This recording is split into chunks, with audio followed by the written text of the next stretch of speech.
Me, I've been doing this since 1985. Now I remember, yeah, 1985. Yeah. Now at that day and age, it was kind of hard for Latinos. How did you break through into the movie industry, and how did you go about doing that? Well, actually, you know what? I was a drug counselor.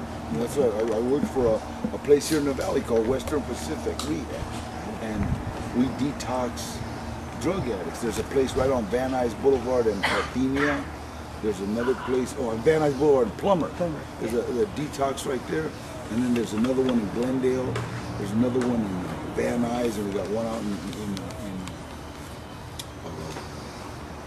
Reseda. You know, and that's who I work for. And one of the kids that I was working for called me up one night about 11 o'clock and said, you know what, I'm gonna use, man. He was like, there's just too much stuff at my job. And will you come out and just hang out with me? I'm like, yeah, all right. You know, that's what I do. I hang out with people that are trying to stay clean.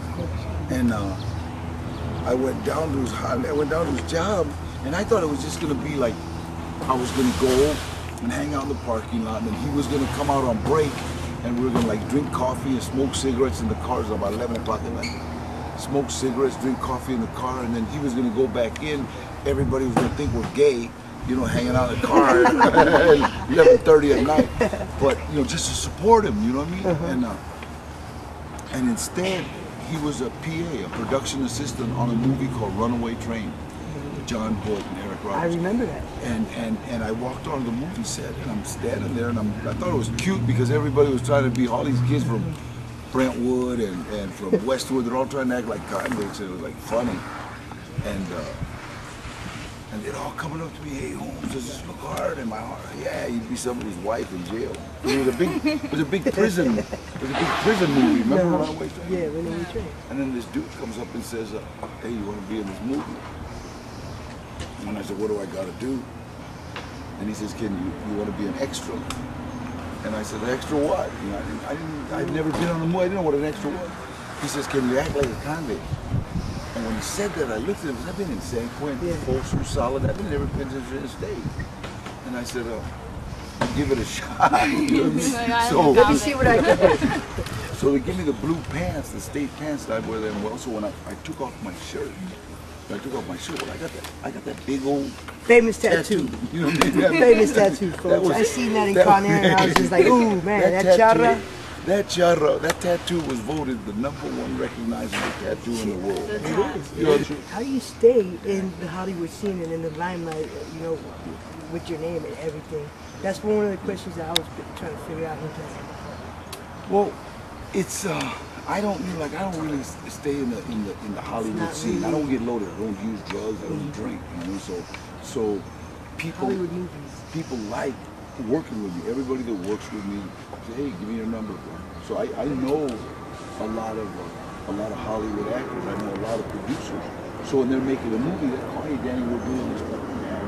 Because Hollywood, it's like Hollywood doesn't really want tough guys. Hollywood wants guys that can act tough. You know what I mean?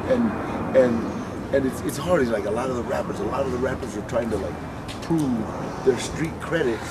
Street credibility. Yeah, but they're businessmen. You know what I mean? So it doesn't mix. That's why they keep getting in trouble.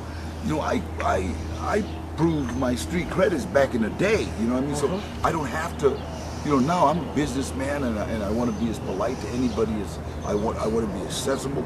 I want people to be able to walk up to, and especially now with the Spy Kids movies that I did. You know, well, I got all these little 4- and 5-year-old Uncle Machete and start chasing me. You know what I mean? A lot of people have a misconception of Hollywood. A lot of people think that all we do is party, but the reality is, the guys that have made it, you know, they're out of the limelight. You don't see it. You see the guys trying to come up.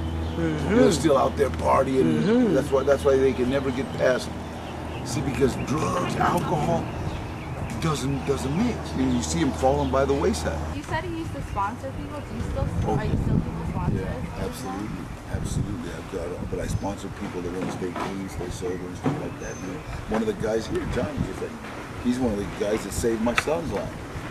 You know, because it's funny the way God sets things up. Everything good that has ever happened to me has happened as a direct result of helping someone else. Everything good. everything good, honestly. And it's like, it was proven to me. You know, I went out to help that kid in 1985, and I ended up here in the movies, producing my own movie. You know, and this is the second one I produced. I produced another one called Animal Factory, and it's one about prison. This one's a lot lighter, and it wasn't as heavy. You know?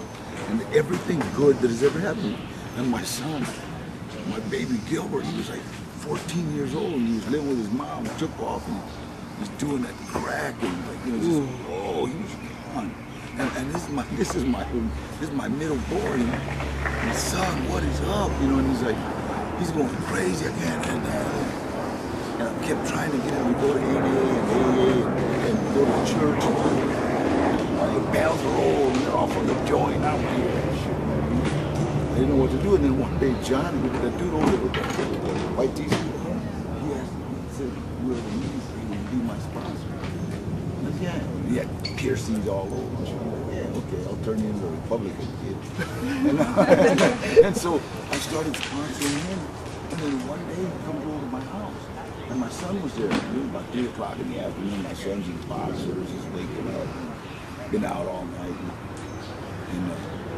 and him and Johnny started talking. You know, he started talking. And my son comes up and says, "Dad, it's cool if I go to a meeting with Johnny."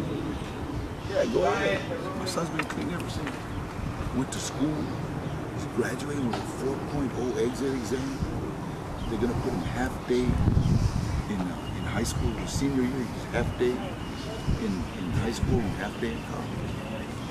You know, and it's like, if I wouldn't